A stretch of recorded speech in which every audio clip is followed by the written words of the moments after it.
Hello friends, नमस्ते, प्रणाम। मैं सालू मिश्रा अपने यूट्यूब चैनल से सभी दर्शकों को स्वागत करती हूँ। तो आज मैं आप लोग को सुनाऊंगी ये सुंदर सा धार्मिक देवी सॉन्ग है। आप लोग सुनिए और जैसा भी लगे कमेंट में बताइएगा। और थोड़ा सा भी अच्छा लग जाता है तो लाइक शेयर सब्सक्राइब ज़रूर करना। धन्यवाद। प्रस्तुत करते हैं और सपोर्ट ज़रूर कीजिएगा आप लोग, और लाइक भी ज़रूर करना। चलिए सुनाते हैं। विंध्याचल पहाड़िया से चलेली मायरिया, हो सेवकवा घरवाना। विंध्याचल पहाड़िया से चलेली मायरिया, हो सेवकवा घरवाना। हो सेवकवा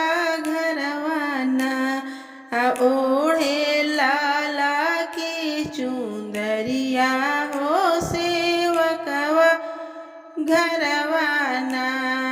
ओढ़े लाला की चुंदरिया, हो सेवकवा घरवाना।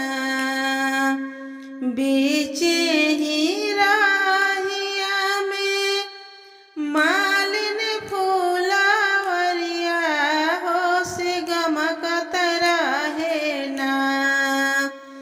बीचे ही राहिया में मालिन फूलावरिया, हो से गमकत रहे ना। हो से गमकत रहे ना। मालिन बेली के फूलवा, हो से गमकत रहे ना। मालिन बेली के फूलवा, हो से गमकत रहे ना। फूलवा गम के हम बेलवा चमेलवा, होठमा की गैली ना। होठमा की गैली ना। मैया मालिन फूलवरिया, होठमा की गैली ना। मैया मालिन फूलवरिया, होठमा की गैली ना। घूमता घूमत माई मालिन फूलवरिया, होलो भाई गैली ना। घूमता घूमत माई मालिन फूलवरिया, होलो भाई गैली ना। होलो भाई गैली ना। कि देखी आढ़ौल के फूलवा, होलो भाई गैली ना।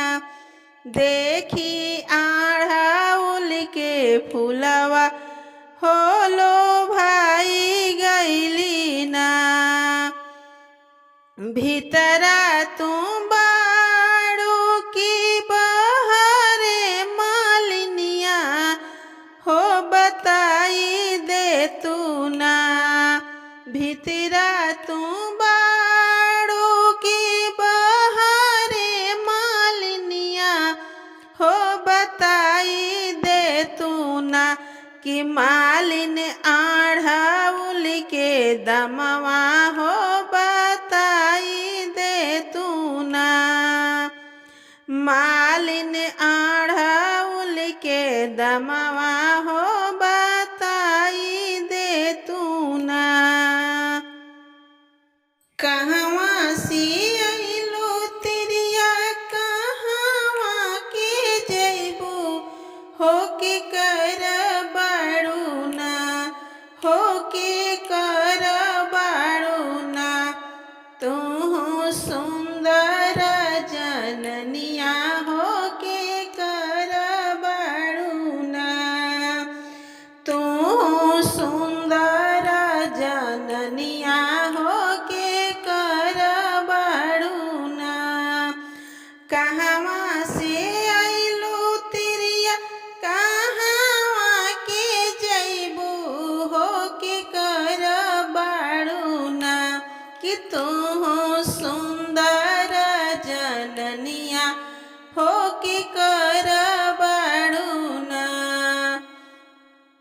एतना बचन सुनी बिहा से मायरिया हो सुना हो मालिन ना। एतना बचन सुनी बिहा से मायरिया हो सुना हो मालिन ना। हो सुना हो मालिन ना। सुना हो मालिन ना कि जाने जगवा मायरिया हो सुना हो मालिन ना कि जाने जगवा मायरिया हो सुना हो मालिन ना। आ सुनते मालिनिया लागे माई के चरनिया हो दरस दे के ना। आ सुनते मालिनिया लागे माई के चरनिया हो दर्शनवा दे के ना। हो दर्शनवा दे के ना कि मैया तरलो जिंदगनिया हो दर्शनवा दे के ना कि मैया तरलो जिंदगनिया